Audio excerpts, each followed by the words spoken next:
بسم اللہ الرحمن الرحیم قال هي راودتنی عن نفسی وشہد الشاہد من اہلها،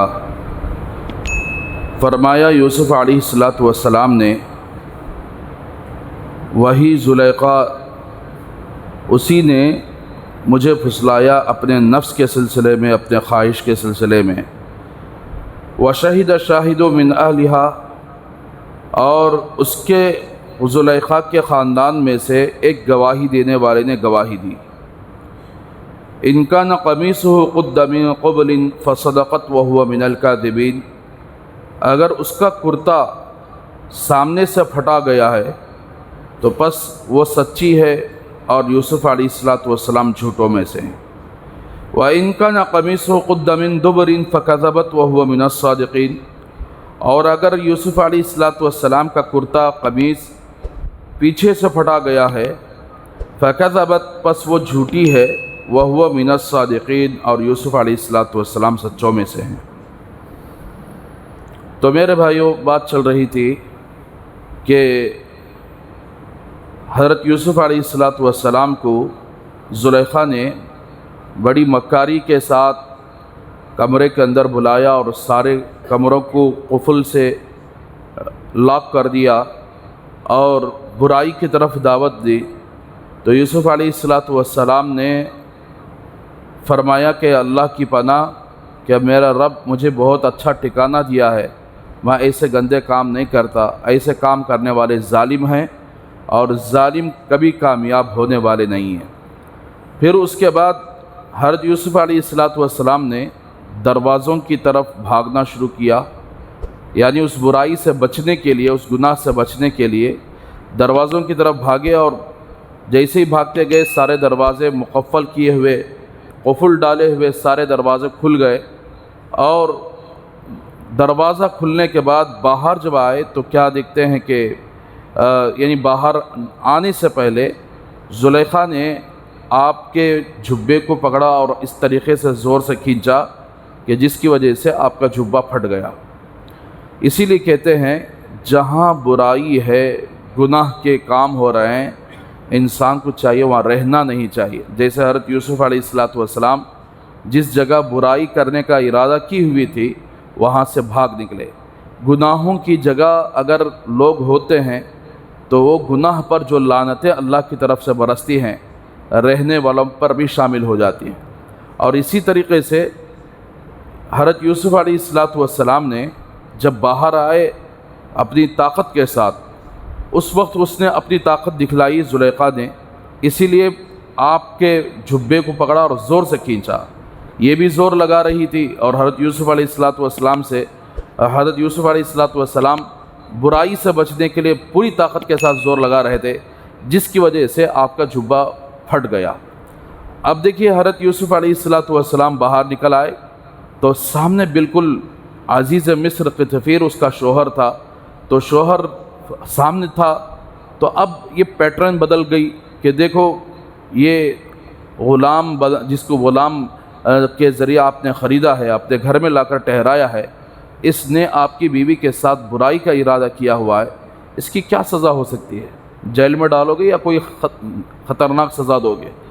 تو اب یہاں معاملہ دیکھیے، حضرت یوسف علیہ السلام اگر خاموش ہو جاتے جو کہ سچے ہیں، اور یہ سارا الزام حضرت یوسف پر تھوپ رہی ہے، تو اس وقت حضرت یوسف علیہ السلام نے اپنی صفائی دینے کے لیے فوراً کہہ گئے۔ اسی لیے جب کوئی آدمی کسی پر الزام لگاتا ہے صفائی ضرور دینا چاہیے۔ اگر خاموش ہو جائیں گے تو اس الزام کی وجہ سے لوگوں کے ذہنوں کے اندر جو بدگمانیاں ہوں گی، وہ بدگمانیاں انسان کو برائی تک پہنچا دیتی ہیں۔ تو فوراً حضرت یوسف علیہ السلام نے فرمایا کہ میں اس کو پھسلایا نہیں، بلکہ وہ خود مجھے پھسلائی ہے، میرے نفس کے سلسلے میں وہ خود مجھے برائی کی طرف بلائی ہے۔ اب ہر آدمی ایسے ہی بولنے سے کام نہیں چلے گا، الزام کو ہٹانا ہے تو کوئی گواہ پیش کرنا پڑے گا، کوئی ایسی طاقت والی دلیل پیش کرنی پڑے گی جس کی وجہ سے الزام ختم ہو جائے۔ تو اس وقت اب وہاں کوئی نہیں تھا، زلیخا اور یوسف کے علاوہ کوئی نہیں تھا، تو اب وہاں وشہد شاہد من اہلہا، ایک گواہ دینے والے نے جو زلیخا کے خاندان ہی میں سے تھا، ایک گواہ دینے والے نے گواہی دی۔ اب دیکھیے وہ گواہ کون تھا؟ تو اکثر مفسرین فرماتے ہیں وہ گواہ ایک شیرخوار بچہ، دودھ پینے والا بچہ تھا۔ اب وہ دودھ پینے والا بچہ یعنی زلیخا کے خاندان ہی سے تھا، تو اب وہ گواہی دینے لگا۔ وہ دیکھیں عجیب گواہی ہے، اس نے نہیں دیکھا، اس نے یہ معاملے کو نہیں دیکھا۔ یہ گواہی ایسی ہے کہ ان کا قمیصہ قد من قبل، اگر یوسف علیہ السلام کا کرتا سامنے سے پھٹا گیا ہے تو فصدقت، زلیخا جو کہہ رہی ہے وہ سچ ہے، وہو من الکاذبین، اور یوسف جھوٹوں میں سے ہے۔ وَإِن كَانَ قَمِيصُهُ قُدَّ مِن دُبُرٍ، اور اگر یوسف علیہ السلام کا کرتا پیچھے سے پھٹا گیا ہے، فَكَذَبَتْ، پس زلیخا جھوٹی ہے، وَهُوَ مِنَ الصَّادِقِينَ، اور یوسف سچوں میں سے ہیں۔ اب یہ ایسی گواہی ہے ایک انٹیلیجنس آدمی ہی دے سکتا ہے۔ یوسف بھاگ رہے تھے، زلیخا پیچھے آ رہی تھی، تو اب یہ کوئی گواہی اس طرح کے، اسی لیے کہتے ہیں فیصلہ کرنے والے صرف گواہ پر نہیں بلکہ قرائن کو دیکھ کر فیصلہ کیا جاتا ہے۔ بسا اوقات جو قرائن کے جس سے فیصلہ کرنے میں مدد ملتی ہے، جو قرائن کے فیصلہ کرنے میں مدد ملتے ہیں۔ مثال کے طور پر ایک مثال میں آپ کو دے دوں، حضرت یوسف علیہ السلام کے پاس ایک زمانے میں دو عورتیں آئیں۔ دو عورتیں کے پاس چھوٹا سا دودھ پیتا والا بچہ تھا۔ تو ایک عورت کا بچہ بھیڑیا آیا، اس عورت کے بچے کو لے کر چلا گیا، اور ایک بچہ جس کا بچہ بھیڑیا لے کر چلا گیا، اس عورت نے جس کے پاس بچہ ہے اس بچے کو چھین لیا اور کہا کہ یہی میرا بچہ ہے۔ تو جب حضرت سلیمان علیہ السلام کے پاس مقدمہ آیا، کیس آیا، اور حضرت سلیمان علیہ السلام نے پوچھا کہ بھائی بچہ کس کا ہے؟ دونوں عورتیں دعویٰ کرنے لگی کہ میرا ہی بچہ ہے، یہ میرا ہی بچہ ہے۔ اب فیصلہ کس طرح کیا جائے؟ کوئی گواہ نہیں، فیصلہ کیسا کرے؟ اسی لیے ایسے قرائن جس کی وجہ سے فیصلہ کرنے میں مدد ملتی ہے۔ تو دونوں سے کہا کہ سچ بولو، دونوں کہا میرا ہی بچہ ہے، یہ جھوٹ بول رہی ہے، ایک دوسرے کو جھوٹا ثابت کر رہے ہیں۔ تو حضرت سلیمان علیہ السلام نے فرمایا کہ ٹھیک ہے، آپ دونوں کا بچہ ہے، دونوں یہ دعویٰ کریں کہ دونوں کا بچہ ہے، اس بچے کو لائیں سامنے رکھیں، اور کہا کہ ایک چھری لے کر آئے اور دونوں کو آدھا آدھا کر کے دے دیتا ہوں، بچہ دونوں کو بیچ میں پھاڑ دوں گا، آدھا بچہ اس سے ملے گا، آدھا بچہ اس سے ملے گا۔ تو اس وقت جو اصلی ماں تھی اس نے کہنے لگی میرے آنکھوں کے سامنے میرے بچے کو پھاڑ دیا جائے، یہ مجھے برداشت نہیں ہے، بچہ زندہ رہے اگر کسی کے پاس بھی ہو، چلو میں خود اس کیس کو اگر پیچھے ہٹا لیتے ہوں۔ یوسف علیہ السلام سے کہا کہ حضرت اس طرح کا ظلم نہ کیجئے، اس طرح کا معاملہ نہ کیجئے، اس طرح کا یعنی فیصلہ نہ کیجئے کہ بچہ اسی کو دے دیجئے، میں ایسے ہی رہ جاتی ہوں۔ تو اس وقت حضرت سلیمان علیہ السلام نے اس قرینے سے پہچان لیا کہ بچہ، اب جس کا بچہ نہیں وہ خاموش ہے، جس کا بچہ نہیں ہے وہ خاموش ہے فیصلے پر، اور جس کا بچہ ہے وہ فوراً تڑپ کر کہنے لگی بچہ اسی کو دے دو۔ تو حضرت سلیمان علیہ السلام نے یعنی جس عورت نے آواز اٹھائی کہ بچہ اسی کو دے دو، تو اس وقت اسی کا فیصلہ فرما دیا کہ بچہ اسی کا ہے۔ تو ایسے قرائن ہوتے ہیں جہاں پر گواہ نہیں ہوتے، لیکن فیصلہ کرنے والا دور تک نظر کرنا چاہیے، تہ تک پہنچنا چاہیے، باتوں کی گرہ کو باندھنا چاہیے کہ کیا کہہ رہے ہیں، اس کی کڑیاں کہاں تک جا کر ملتی ہیں، یہ ساری چیزیں رکھنے کے بعد ہی، اور فیصلہ کرنے سے پہلے یہی نیت رکھنا چاہیے کہ اللہ مجھے سچائی کے ساتھ، انصاف کے ساتھ فیصلہ کرنا ہے، بغیر انصاف کے فیصلہ نہیں ہونا۔ تو اس طریقے سے اب یہاں عزیز مصر تھا، اب یہ دیکھو کتنی خطرناک دور اندیشی ہے، اور یہ بچہ جو دودھ پینے والا بچہ ہے اس نے گواہی دی۔ عام طور پر دودھ پینے والے بچے کو بات ہی نہیں آتی، اسی لیے حدیث پاک کے اندر آتا ہے 4 یا 5 بچے ایسے ہیں جو شیر خواری کی حالت میں بات چیت کیے۔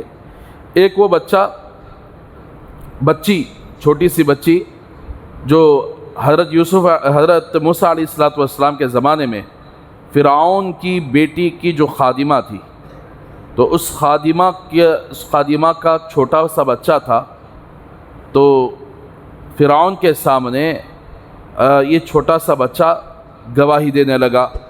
دوسرا حضرت عیسیٰ علیہ السلام شیرخواری کے حالت میں اپنے ماں کی برائی کی صفائی دیے، یعنی میری ماں بری نہیں ہے، میری ماں پاکیزہ ہے، اور اللہ نے جو مجھے پیدا کیا ہے وہ بغیر باپ کے پیدا کیا، میں نبی ہوں۔ اس طرح حضرت عیسیٰ علیہ السلام نے بچپن میں بات کی۔ تیسرے جریج ایک نیک آدمی تھا، ایک بزرگ تھے، ایک عورت کو بچہ ہوا۔ بچہ ہونے کے بعد لوگوں نے پوچھا تجھے شادی نہیں ہوئی، بچہ کہاں سے آ گیا؟ تو اس نے کہا یہ بچہ جریج کا ہے۔ اب لوگ پورے گاؤں والے جریج کو بڑا نیک اللہ والا مان رہے تھے، سارے لوگ جا کر تہمتیں لگانا شروع کر دیے، بری باتیں کرنا شروع کر دیے کہ کیسے بزرگ ہیں جن سے زنا ہوا ہے، جس کی زنا کی وجہ سے بچہ پیدا ہوا ہے۔ تو اس وقت اس بزرگ نے کہا کہ ٹھیک ہے، تم مجھے زنا کی تہمت لگا رہے ہو، چلو مجھے اس بچے کے پاس لے کر چلو۔ جب بچے کے پاس لے کر جایا گیا تو ایک چھڑی سے جریج نے اس بچے کو کہا کہ گواہی دے، تو بچے نے فوراً کہا کہ میرا باپ، بچے سے پوچھا کہ بیٹا تیرا باپ کون ہے؟ تو اب یہ دودھ پینے والا بچہ کہنے لگا کہ میرا باپ جریج نہیں ہے، ایک بکریاں چرانے والا چرواہا ہے۔ یعنی زنا جو کیا ہے وہ چرواہا نے کیا ہے، جریج کی اس میں کوئی غلطی نہیں۔ تو اب سارے لوگ ان سے معافی مانگنے لگے۔ اور اسی طریقے سے ایک زمانے میں بنی اسرائیل میں ایک بچہ شیرخوار بچہ تھا، جو اس کی ماں نے اس کو گود میں لی ہوئی تھی۔ تو ایک نوجوان وہاں سے بڑا خوبصورت گزرا، تو اب اس نوجوان کی شکل و صورت کو دیکھ کر ماں کہنے لگی میرا بچہ بھی اسی طرح نوجوان خوبصورت ہونا چاہیے۔ جیسا کہ آج کل کی مائیں ہوتی نہیں، فلمیں دیکھ کو بیٹے کو آ کر ہیرو بنانے کے چکر میں اور اسی طریقے سے سیریلز دیکھ کے بچوں کو وہی یعنی تصور رکھے ہوئے تھے کہ میرا بچہ اس طرح بن جائے۔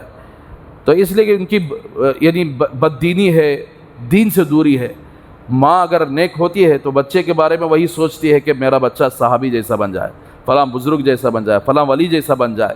نیک ہوتے تو یہ تمنائیں ہوتے، بدکار عورتیں تو بری تمنائیں کرتے رہتے ہیں۔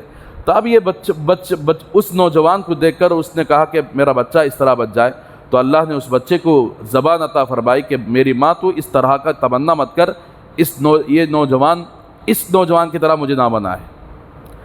اور پانچویں حضرت یوسف علیہ السلام کی وہ بچہ جس نے گواہی دی کہ اگر پیچھے سے سامنے سے کپڑا پھٹا ہوا ہے تو اس کا مطلب یہ ہے کہ یوسف سامنے ہیں، زلیخا سامنے ہے، فیس ٹو فیس حملہ کرنے والے۔ تو اب اس نے یعنی بچاؤ کے لیے ہاتھ ہٹایا تو کرتا پھٹ گیا۔ یہ سچی ہے، وہ جھوٹے ہیں۔ اگر یوسف یعنی پیچھے ہے، یوسف کی پیٹھ زلیخا کے چہرے کی طرف ہے، تو اب یوسف بھاگنے لگے تو بھاگنے سے روکنے کے لیے زلیخا نے پکڑ کر کھینچا، تو اس کا مطلب یہ ہے کہ پیچھے سے کپڑا پھٹا ہوا ہے تو یوسف سچے ہیں اور یہ زلیخا جھوٹی ہے۔ یہ خطرناک گواہی تھی۔ اب دیکھیے، یہ ایک ایسا مرحلہ ہے جہاں پر کسی عورت کا شوہر اس کے سامنے، اب مثال کے طور پر آج کے زمانے کے حالات میں کوئی شوہر اس کے گھر کے پاس پہنچا اور اس کے گھر کے اندر کوئی ایسا خادم تھا یا کوئی دوست تھا، فوراً باہر نکل کر آنے لگا اور فوراً اس کا شوہر باہر تھا، تو عورت فوراً کہنے لگی کہ تمہارا دوست دیکھو میرے ساتھ، یا تمہارا کوئی خاص آدمی دیکھو میرے ساتھ اس طرح بدکاری کیا۔ تو آج کے زمانے کے اعتبار سے کسی کو یہ برداشت نہیں ہوتا کہ اس کی بیوی کے ساتھ کسی دوسرے نے آ کر برائی کے ساتھ ہاتھ ڈالا ہو، تو اب فوراً سن لے گا، فوراً کیا کرے گا، اس کا غصہ چڑھ جائے گا، اسے مارنے کے لیے بہرحال انہیں اپنے قابو سے باہر ہو جائے گا کہ میری بیوی کے ساتھ اس نے اس طرح کا برائی کا معاملہ کیا ہے۔ یہ نہیں سن پائے گا، گواہ ہے، کچھ بھی نہیں، فوراً کیا کرے گا، غصے میں آ کر اس پر حملہ کر دے گا۔ لیکن اب یہاں عزیز مصر دیکھیے کہ جیسے زلیخا آ کر کہنے لگی کہ یہ جو جس کو غلام بنا کر لائے نا آپ، یہ تمہاری بیوی کے ساتھ برائی کا ارادہ کیا ہوا ہے، بتاؤ اس کی سزا کیا ہے؟ اب اس وقت تک انہیں خاموشی سے دیکھ رہا ہے۔ یہ اسی لیے مفسرین فرماتے ہیں اللہ تبارک و تعالیٰ نے جو حضرت یوسف کی سچائی تھی، اس سچائی کا رعب غطفیر کے دل میں ڈال دیا تھا۔ اسی لیے جو بندے سچے ہوتے نا، حق پر ہوتے نا، اللہ کی غیبی مدد ان کے ساتھ ہوتی ہے۔ صبر کرنے کی ضرورت ہے، غیبی مدد ہوتی ہے۔ جو لوگ جھوٹے ہوتے نا، ان کے ساتھ تو ہوتا نہیں۔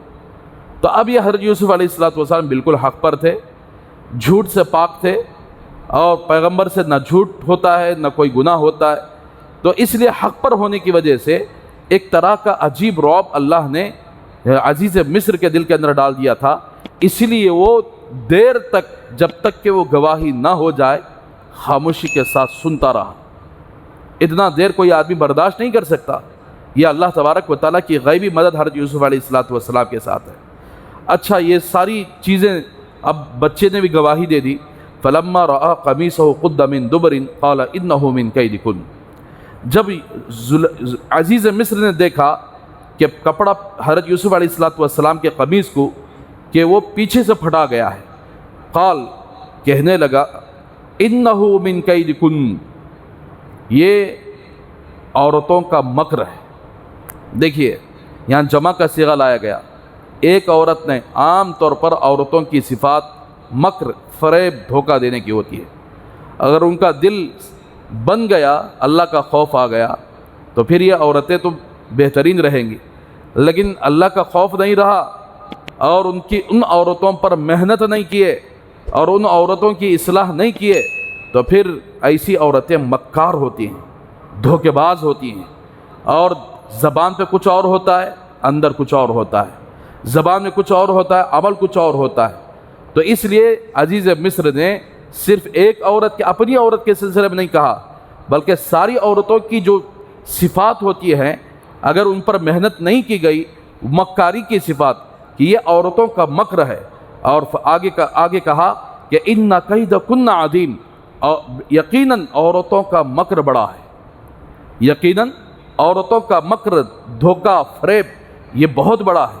اسی لیے کہتے ہیں کہ عزیز مصر نے صحیح کہا ہے کہ اگر یہ معاملہ کسی عورت کے ساتھ ہو جائے اور تو پھر وہ عورت تو مکاری کرتی ہے۔ میں نے اس سے گزشتہ فرما دیا تھا کہ عورتوں کی باتیں جب ایسے معاملات، مقدمات، فیصلے ہوتے ہیں، بہت کم سچ بولنے والی ہوتی ہیں۔ ہمارے یہاں آتے نا فیصلہ کرنے والے، اس لیے کہتے ہیں کہ بات کی تہ تک پہنچنا چاہیے۔ عورتوں کے دلدادہ بن کر عورتوں کے سپورٹ کریں گے تو کل قیامت کے دن اللہ کے سامنے پکڑے جائیں گے۔ مکار، عیار ہوتی ہیں۔ بعض عورتیں ہم نے اپنے آنکھوں سے دیکھا کہ اپنے شوہر کو ایسا بنا کر پیش کر رہے ہیں، سارا مجرم یہی ہے، یہ سب دودھ کے دھلے ہوئے اوپر سے نکلے ہوئے۔ میرے بھائیوں، اسی لیے کہتے ہیں عورتوں کی مکاری کو سمجھنے کے لیے اسے دل چاہیے، اسے سوچ چاہیے، دور کی سوچ رکھنی چاہیے، ورنہ ایسے فیصلے بھی ہم نے دیکھے ہیں جو عورت 100% غلط ہوتی ہے، لیکن فیصلہ عورت کے حق میں کیا جاتا ہے، عورت کو صحیح ثابت کر دیا جاتا ہے۔ تو اس لیے عزیز مصر بڑا سمجھدار تھا، فوراً کہنے لگا کہ یہ تم عورتوں کی مکاری ہے اور عورتوں کی مکاری بڑی ہے۔ اب دیکھیے رسول اللہ صلی اللہ علیہ وسلم کی ایک حدیث ہے، مجھے شیطان سے بھی زیادہ عورتوں سے ڈر لگتا ہے۔ کیوں؟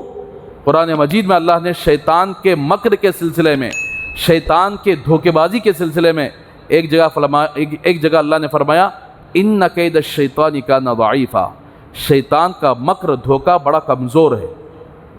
لیکن عورتوں کے مکر کے سلسلے میں فرمایا ان کیدکن عظیم، کہ عورتوں کا مکر بڑا ہے۔ اسی لیے شادی شدہ اگر کوئی زنا کرنے والا مرد ہوتا ہے، عورت ہوتی ہے، تو پھر عورت کے لیے بھی وہی سزا ہے اور مرد کے لیے بھی وہی سزا ہے۔ وہاں پاپ نیک بول کر عورت کو نہیں چھوڑا جاتا۔ نبی کے زمانے میں ایک واقعہ ہوا ہے ایسا، جس میں ایک عورت کو، ایک مرد کو سنسار کر دیا گیا پتھر سے مار کر۔ وہاں عورتوں کا سپورٹ نہیں کیا جائے گا کہ بھئی پاپ عورت، کئی کو غلطی کرنے کے لیے سب سے پہلے اللہ نے قرآن مجید میں کیا فرمایا؟ الزانی والزانیہ تو نہیں فرمایا، اٹھا کر دیکھیے سورہ نور کے اندر، الزانیۃ والزانی، پہلے زناکار عورت کا ذکر فرمایا، زنا کرنے والی عورت اور زنا کرنے والا مرد، بعد میں مرد کا ذکر فرمایا۔ وجہ اس کی یہ ہے کہ عورت اپنی عزت کی حفاظت کرنے پر آ جائے تو کوئی مرد آنکھ اٹھا کر نہیں دے سکتا۔ عورت جب راستہ دے دیتی ہے تو پھر مرد گھسنے لگتا ہے، تو راستہ دینے میں سب سے زیادہ ہاتھ عورت کا ہوتا ہے۔ تو اسی لیے عورتوں کی مکاری عیاری بڑی خطرناک ہوتی ہے، عزیز مصر نے فرما دیا۔ تو بہرحال میرے بھائیوں، عورتوں کے جال میں نہیں پھنسنا چاہیے۔ بعض عورتیں شادی شدہ مردوں کو اپنے جال میں ڈالنے کے لیے بہت ساری مکاریاں کرتے ہیں، اور جب کوئی ایسا معاملہ آ جائے تو پھر سارا بھانڈا اسی کے اوپر پھوڑ دیا جاتا ہے کہ یہ بڑا مجرم ہے، ہم بالکل دودھ کے دھلے ہوئے ہیں۔ تو اسی لیے اللہ نے یعنی عزیز مصر نے کہا کہ عورتوں کا فریب تو دھوکے بازی تو بڑی چیز ہے۔ اللہ کے رسول صلی اللہ علیہ وسلم کس سے ڈرتے تھے؟ شیطان سے بھی زیادہ عورتوں سے ڈرتے تھے، اس لیے کہ ایک حدیث کے اندر آپ نے فرمایا شیطان مرد کے مقابلے میں عورت پر اپنا جال زیادہ بچھاتا ہے، اس کے بعد سے بمڑا مارتے سر، کالجاں کو بھیجو نکو، اپنی بچیوں کو آ کر اپنے ہینڈور میں رکھو، اپنی نگرانی میں رکھو، سن کو مرتے نہیں ہمارے مسلمانہ، ایک دم بے غیرت، بے شرم، بددین، شیطان سے بھی بدتر ہو گئے ہمارے مسلمانہ، جو اپنے بچیوں کی حفاظت کیے بغیر اس طرح کھلا چھوڑ دیتے ہیں، وہ جا کر عیاشی کر کے غیروں کے ساتھ پھر کر ان کی زندگی تباہ و برباد کر لے رہے ہیں۔ آج کل کے بچیاں جو ایسے ماں باپ رہیں گے ان کے ساتھ ویسا ہی ہوتا ہے۔ تو بہرحال اللہ تبارک و تعالیٰ پھر عزیز مصر نے کہا کہ یوسف اعرض عن ھذا، یوسف آپ سچے ہیں، آپ اس معاملے کو رفع دفع کر دیجئے، اعراض کر لیجئے، چھوڑ دیجئے، معاف کر دیجئے۔ اور واستغفری لذنبک، بیوی سے فرمایا کہ اپنے گناہوں کی توبہ کر، یا یوسف کے سامنے معافی مانگ لے، تو نے یوسف پر جھوٹا الزام لگایا تھا، انکی کنت من الخاطئین، تو ہی گنہگار ہے، تو ہی خطا کار ہے کوئی ایسا کوئی شوہر جو بیوی کسی کا الزام لگا دے تو اس طرح صاف معاملے تک پہنچ کر اپنی بیوی کو ہی غلط بولے؟ تو بہرحال یہ اللہ کی مدد ہوتی ہے، سچائی کے ساتھ سچے لوگوں کے ساتھ اللہ ہوتے ہیں، اور اللہ جب سچائی دکھاتے ہیں تو پھر مکار کرنے والی عورتیں بھی اللہ کی سچائی کے سامنے کچھ بھی نہیں ہیں۔ تو بہرحال اس لیے کہتے ہیں کہ یعنی عورتوں کے مکر سے ہمیشہ پناہ مانگتے رہنا چاہیے اللہ سے کہ اللہ عورتوں کے مکر سے، عورتوں کے شر اور فتنے سے اللہ حفاظت فرما، اس لیے کہ عورتوں کا شر بڑا ہی خطرناک ہوتا ہے، وہ زبان پر ایک مرتبہ ٹکنے والی نہیں ہوتی، جب موقع آ جائے تو زبان ان کی پلٹ جاتی ہے، انداز بدل جاتے ہیں۔ اس لیے اللہ سے ہمیشہ دعا کرتے رہنا چاہیے کہ اللہ عورتوں کی آزمائش سے، بچوں کی آزمائش سے، اور اسی طرح زندگی کی آزمائش سے اللہ میں آپ کی پناہ مانگتا ہوں۔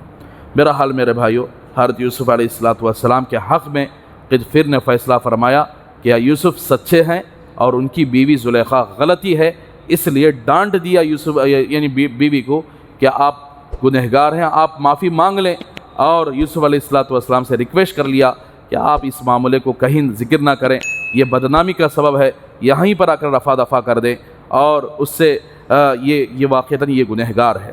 تو بہرحال اللہ سے دعا کریں کہ اللہ تبارک و تعالی ہم سب کو ان واقعات سے عبرت حاصل کرنے کے اللہ توفیق عطا فرمائے۔